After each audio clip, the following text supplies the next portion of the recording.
उधर से सदन अध्यक्ष ने कहा है कि आप लिख के मुझे दे दीजिए। अब आपका जो आंदोलन है किस मोड़ पे जाएगा? आज उन्होंने फिर यहाँ पे जुलूस निकाल लिया है और 4 तारीख को बड़ा आमरण अनशन है, तो डॉक्टर किस तरीके से जवाब देंगे? बस आप लोग यहीं तक इन दोनों बातों का मैं जवाब दे रहा हूँ कि अगर वो 4 तारीख को आमरण अनशन करेंगे तो हम उनके सामने अनशन पे बैठेंगे। अच्छा, हम लोग मैं नहीं कह रहे टिट फॉर टैट, लेकिन वो अपनी गुंडागर्दी अपने दबंगई के बल पे सब कुछ करते रहेंगे तो ये तो हमको सहन नहीं करेंगे। और डॉक्टरों की वो घबरा गए हैं, डॉक्टरों की यूनिटी को देख के, कल का देख के अनाप शनाप बातें कर रहे हैं कि 25 डॉक्टर थे। आप लोगों के सामने डॉक्टर थे, ओपन वाला सारा था। क्लियर कट संदेश है IMA का कि अगर वो सड़क पे आएंगे तो सड़क पे आएंगे, वो धरने पे बैठेंगे तो हम लोग धरने पे बैठेंगे। डॉक्टर चिचिड़ ने बताया कि 4 लाख डॉक्टर हैं उत्तर प्रदेश में जो नर्सिंग होम के हैं। पूरे हमारी उत्तर प्रदेश में बात हो गई है, हमारी पूरे इंडिया की इंडियन मेडिकल एसोसिएशन नेशनल से बात हो गई है, जो हमारे विदेश में जो डॉक्टर्स हैं उन लोगों से बात हो गई है। सब लोगों का सपोर्ट हमें मिल गया है। जहां तक जन सैलाब का, आज मेरे पास 50 फोन आए होंगे गांव से। ट्रैक्टर वो ही इकट्ठे नहीं कर सकते, हम लोग भी इकट्ठे कर सकते हैं, लेकिन हम एक सभ्य लोग हैं, बिल्कुल डर के काम नहीं करेंगे। आंदोलन का जवाब आंदोलन से देंगे। डॉक्टर साहब, आज सदन में मामला उठाओ, उसके बाद आपका क्या रुख है? आज सदन में मामला उठाया, वो तमाम ये चर्चा थी कि सदन में उठाऊंगा, सीधा वहां पे घेरूंगा, क्या रहा? तमाम वीडियो भी आप वीडियो देखिए। सभापति जी ने, महाराज जी ने उनको कई बार बीच में रोका है, कई बार बीच में रोका है। एक सदन की एक प्रतिष्ठा होती है। सदन में माननीय विधायक जी हैं, हमारे मुख्यमंत्री जी अखिलेश यादव जी थे, उनके हिसाब से सदन की प्रतिष्ठा के हिसाब से उन्होंने कर लिया। हम लोग अभी भी अपने पेशे की प्रतिष्ठा के हिसाब से कार्य कर रहे हैं, केवल उसके दबाव की राजनीति सहन नहीं करेंगे। हम लोग कुछ नहीं करेंगे। हमारी FIR हो गई, चार्जशीट हो गई, कानून को अपना काम करने दें। वो अगर अनशन करेंगे तो किस चीज के लिए? क्या सदन में झूठ बोला अतुल प्रधान? क्या कुछ मुद्दों को लेकर झूठ भी बोला? ये उनसे पूछिए। फेसबुक पे तो कम से कम उन्होंने झूठ बोला ही है कि हमारी जब रैली चल रही थी तो हमारे किसी डॉक्टर ने मारपीट की किसी वेंडर से और किसी, ये बिल्कुल सरासर झूठ है। फेसबुक ट्विटर से हटके है या फेसबुक ट्विटर पे रहेगी? नहीं, हम हमारी लड़ाई फेसबुक और ट्विटर से बिल्कुल भी नहीं है। और हमारी लड़ाई हम जो कर रहे हैं, एक तो सच का साथ, हम बिल्कुल जो भी सच का साथ देके कर रहे हैं। और हमें इस तरीके से जोड़ तोड़ की राजनीति हमें तो आती नहीं है, ये उनको ही शोभा देती है। उन्होंने जिस तरीके से कहा, अभी सीमा प्रधान जी का भी आया तो उसमें शुरू में उन्होंने 1 दिन का बिल बताया। कल जब आया उन्होंने शायद प्रेस कॉन्फ्रेंस की तो उसमें 4-5 दिन का बताया कि 4-5 दिन का बिल है। लेकिन सबसे पहले तो ये जानिए कि वो 1 नहीं 2 मरीज का बिल है, एक माँ का और एक बच्चे का। माँ की पूरी सर्जरी जो ऑपरेशन हुई थी, इसके अलावा बच्चा जो 26 दिन तक भर्ती रहा, जिसमें 8वें 10वें दिन डॉक्टर साहब ने कह भी दिया था कि अब वो स्टेबल है। तो अगर वो, क्योंकि उसके बाद उसने पैसा देना बंद कर दिया, उसने कहा था, उन्होंने कहा भी कि अगर आप स्टेबल हैं तो हम आपके लिए मेडिकल कॉलेज में आपको ले जा सकते हैं आप, और बात भी। लेकिन फिर भी वो नहीं माने, पैसा नहीं दे रहे थे क्योंकि पर इलाज छोड़ा नहीं गया। हमने उस ऐसा कभी डॉक्टर नहीं करता है कि हमें पिछले 10 दिन से पैसा नहीं मिला तो मरीज को उठा के बाहर कर दे। इन्होंने कहा जरूर, लेकिन फिर भी उसका इलाज किया क्योंकि इन्हें भी पता था कि शायद जितने पैसे होंगे नहीं आएंगे। अच्छा डॉक्टर साहब, एक सवाल और शहर में इस समय चर्चा का विषय बना हुआ है, IMA ताकतवर है या अतुल प्रधान है? दोनों अलग अलग तरीके से अपनी तो ये लड़ाई किस मोड़ पे जा रही है? क्या लड़ाई है? लड़ाई ताकतवर की नहीं है, ताकतवर कमजोर की नहीं है। अब ताकत किस चीज की होती है? तन की होती है, मन की होती है। हम मन में उनसे कमजोर नहीं है, तन में कमजोर नहीं है। जहां तक ये लड़ाई का सवाल है, ये न्याय और अन्याय की लड़ाई है। वो अन्याय कर रहे हैं डॉक्टर्स के साथ। मैंने कल भी कहा था, ये राम और रावण की लड़ाई है। उन्होंने कहा है कि रावण डॉक्टर हैं, वो ये क्यों नहीं कह सकते वो डॉक्टर को? हम राम की लड़ाई लड़ रहे हैं, हम सारे राम की लड़ाई लड़ रहे हैं। रावण तो झुकेंगे नहीं, रावण को अल्टीमेटली झुकना ही पड़ेगा। मरने की बात नहीं कर रहे हैं, झुकना ही पड़ेगा। और डॉक्टर साहब, अतुल प्रधान भी सीधे कह रहे हैं मैं तो जनता की आवाज उठाता हूँ, मेरे पे मुकदमा लिखा दिया जनता। वो जनता की आवाज कह रहे हैं, वो उस मरीज को लेके नहीं आ पाए आज तक। उस मरीज की आमना सामना करवाए ना, डॉक्टर अमित उपाध्याय से बैठ के बात करवाए। वो मरीज आज तक सामने नहीं आ रहा है। क्यों नहीं आ रहा है? एक और सवाल जी सर, राष्ट्रीय होगा शायद, अगर किसी और का हो तो भाई पूछ लेना। मेरठ विकास प्राधिकरण ने न्यूट्रिमा को नोटिस जारी किए उसके अवैध निर्माण को लेकर, तो पार्किंग को लेकर के, तो उसमें IMA की क्या मत है? IMA उसमें कोई स्टैंड नहीं है। IMA डॉक्टर के कॉमन, क्या आप मैं जवाब दे रहा हूँ। जो उसकी वैधता अवैधता का जवाब तो डॉक्टर अमित देंगे। मैं केवल ये कह रहा हूँ आईएमए तक ना तो आज तक डॉक्टर अमित ने या न्यूटिमा के किसी मेंबर ने या किसी अन्य हॉस्पिटल के मेंबर ने आईएमए से कहा कि भाई मेरा मेरठ विकास प्राधिकरण से केस चल रहा है, आप हमारी मदद करिए। ना आईएमए आज तक किसी ऐसे पर्सनल व्यक्तिगत काम के लिए किसी डॉक्टर के फेवर में गई है। ये जो समाज का काम है, जो अतुल भटनागर, ये अतुल प्रधान जी ड्रामा करके कर रहे हैं, हम लोग समाज का काम कर रहे हैं, डॉक्टर्स के हित के लिए लड़ रहे हैं। आईएमए आज तक किसी भी नर्सिंग कल आपके द्वारा शक्ति प्रदर्शन किया गया, वो ऐसा नहीं कि प्राधिकरण को भी आप नहीं, एक बार भी हमने कुछ प्राधिकरण या कल को अधिकरण के सामने से वो मैटर सब जुड़ी से आईएमए को डिप्टी सीएम से मुलाकात करनी पड़ी और क्या उनसे वार्तालाप हुई, उस बीच में क्या था? ये एक आम आदमी से आईएमए एक आम जनता है, हम लोग आम आदमी है, वो एक विधायक है, हमारी लड़ाई विधायक से है। अब विधायक को कैसे करें, हम गुंडागर्दी नहीं कर सकते। आप डिप्टी सीएम तक पहुंचे? बिल्कुल पहुंचे। क्या वार्तालाप? अब सीएम क्या चाहते हैं कि कानून व्यवस्था, उन्होंने एकदम डीजीपी को कॉल किया कि मेरठ में ये चल रहा है कि डॉक्टर्स के साथ इस तरह की बात कर रही है, मेरे साथ डॉक्टर बैठे हुए हैं, उसको मैटर को देखिए आप तुरंत। दूसरे मैंने कहा है कि एक पब्लिक में संदेश जाना चाहिए कि गुंडागर्दी करके कोई डॉक्टर्स को दबाए ना।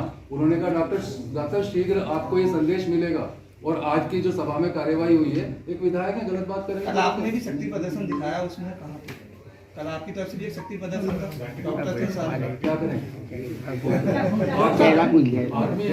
डॉक्टर साहब एक सवाल और मेरा है। अभी आपने कहा कि 18 साल से बैक पे थे, डॉक्टर हैं, कुछ करने के लिए तैयार नहीं थे, लेकिन ऐसी क्या बात हुई, अब ऐसा क्या होगा कि अब फ्रंट में बिल्कुल सामने आ रहे हैं कि अब हमारे योगी जी की सरकार है, गुंडागर्दी नहीं चलेगी, गमेला बंद हो गया है। अब ये हम सुभाष चंद्र बोस को भी जानते हैं, तो हम दूसरा काम आगे नहीं करेंगे। वाले पेपर दो सर। देखिए, मैं एक बात आपको बहुत क्लियर बताना चाहता हूँ, यहाँ सबके मन में बहुत सवाल है। देखिए, आज की पहली बात तो आज की जो प्रेस कॉन्फ्रेंस आप भी सुनिए, मैं आपको भी सुनाऊंगा। ये जो प्रेस कॉन्फ्रेंस है, इसका आयोजन मेरठ नर्सिंग होम एसोसिएशन की तरफ से किया गया है और इसके साथ में न्यूटिमा के जो रिप्रेजेंटेटिव है उन्होंने इसमें भाग लिया है, हम इसमें एज गेस्ट इनवाइटेड है, जैसे कि आप। तो पहली बात तो बार-बार इस बात को, प्रेस कॉन्फ्रेंस को बार-बार ये मत इसको प्रेशराइज करिए कि आईएमए की प्रेस कॉन्फ्रेंस है। जो सभी लोग आए, मैं सभी को बताना चाहता हूँ। और दूसरी बात, रही बात जो यहाँ पर ये कही गई कि आईएमए का क्या रोल है।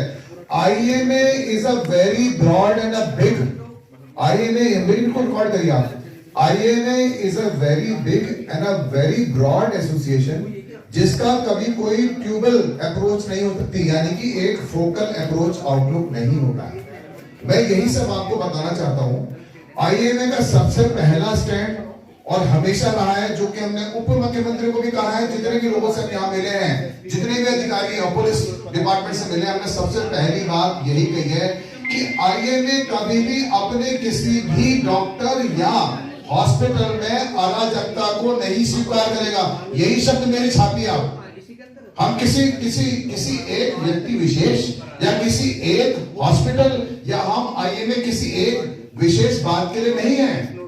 IMA is a very broad group जिसके अंदर इतने सारे मेंबर हैं। तो आईएमए जो भी बात करेगा वो एक जनरलाइज बात करेगा और हमने बहुत सख्ती से यही कहा है सभी ऑफिशियल से, सभी पुलिस डिपार्टमेंट से, उप मुख्यमंत्री से, जितने भी लोगों से मिले, हमने ये कहा कि आईएमए का सिर्फ एक और एक स्टैंड है कि किसी भी डॉक्टर, किसी भी नर्सिंग होम, किसी भी जगह कोई भी अराजकता यदि हुई, यदि अगर किसी भी डॉक्टर के ऊपर या वहां के स्टाफ के ऊपर मानसिक प्रताड़ना दी गई, अगर किसी तरीके से भी कोई जबरदस्ती किसी भी हॉस्पिटल के स्टाफ के साथ या डॉक्टर से की गई, उसको आईएमए कभी स्वीकार नहीं करेगा। ये हमारी बड़ी ब्रॉड टर्म है।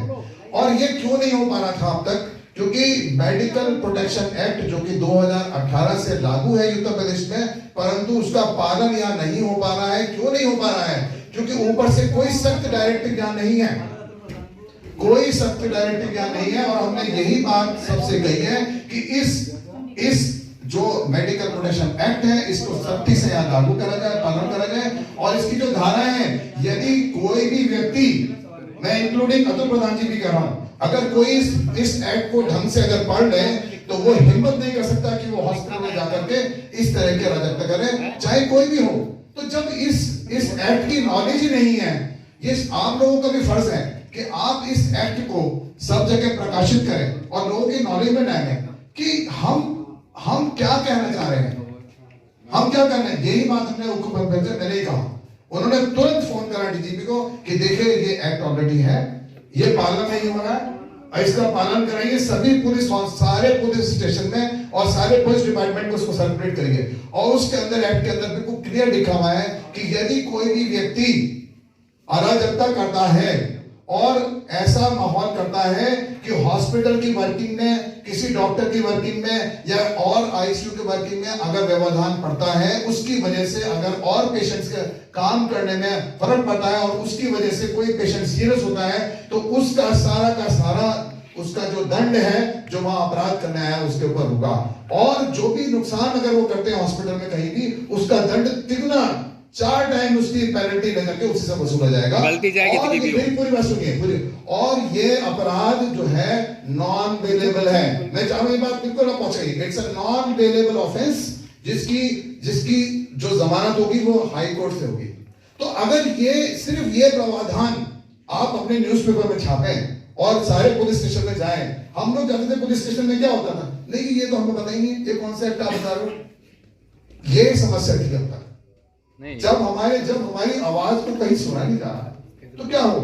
और अगर ये एक्ट अगर ढंग से कानून व्यवस्था की स्थिति पहली सरकार से बेहतर होती है, तो हम लोग बिल्कुल अब हमें डर नहीं लगता है किसी भी गुंडे के सामने खड़े होने में। पहले डरते थे लोग बाग गुंडों के सामने खड़े होने में, अब हमें पता है कि कानून प्रशासन अपना काम कर रहा है, कानून अपना काम कर रहा है, इसलिए हम लोग खुल के बात करते हैं, खुल के जवाब देते हैं। पिछले 6 साल से ही योगी सरकार थी, ये आप कदम 6 साल पहले भी शासन, पिछले 6 साल से इसने कुछ नहीं किया, नहीं कुछ किया। ये विधायक बने आपने भी 18 साल, वो तो ये ना आपके सामने है, छात्र संघ के पूर्व महामंत्री, ये आप देखिए ये सारी कंप्लेंट, ये 14 का है, ये रहा आपका आईजी के सामने हमने कंप्लेंट दी है। तो अब आगे का आंदोलन मतलब आईएमए कहीं बैकफुट आएगा या बिल्कुल रिटेलिएट? आईएमए बैकफुट पे बिल्कुल भी नहीं आएगा। हमने कुछ गलत ही नहीं किया है जो हमें बैकफुट पे आने की आवश्यकता होगी। इसी के साथ साथ यूपी एसोसिएशन या इंडियन एसोसिएशन कौन कौन आप लोगों के साथ? हमारे साथ UP, Uttar Pradesh nursing home association, Uttar Pradesh medical association, national medical association, हम लोग का सबका सपोर्ट आ चुका है हम लोग के पास। यानी अगर लड़ाई आगे गई तो स्वास्थ्य सेवाएं ठप भी हो सकती है। हाँ, अगर नौबत आई तो हम लोग स्ट्राइक भी करेंगे। अगर आप स्ट्राइक करेंगे, अगर कार्यवाही नहीं होती है तो हम लोग किसी भी हद तक जाएंगे। अगर स्ट्राइक से होने वाले तो महिलाओं के साथ में जो अगर हम पॉजिटिव बात करें तो सरकार अपने इस चीज़ को संज्ञान में लेगी और इस चीज़ की हमारी नौबत नहीं आएगी। उससे पहले ही अपने प्रधान जी को अपने गलती का एहसास हो जाएगा। मैं समझता हूँ इस चीज़ को। आज जो सदन में हुआ, क्या अतुल प्रधान ने तमाम बिंदुओं को लेकर कहीं कुछ झूठ बोला? उन्होंने बिल्कुल सरासर झूठ बोला है, इसलिए तो उनको बोलने से मना कर दिया। उनसे कहे वो विधायक है, उनकी बात सुनी जाती है, वो लिख के दे देंगे, वो अपने संसदीय कार्य मंत्री को दे देंगे, उसके बाद वो अपना एक्शन लेंगे। सच झूठ का तो इंक्वायरी में पता लग जाएगा। डॉक्टर साहब, मेरा आखिरी सवाल, डॉक्टर और विधायक की लड़ाई में यदि विधायक जी को मेडिसिन हेल्प की जरूरत पड़ती है, क्या डॉक्टर उनका इलाज करेंगे? लड़ाई अपनी हम उनका मन से इलाज करेंगे। हम डॉक्टर हैं, हमारा किसी के साथ व्यक्तिगत विद्वेष नहीं है।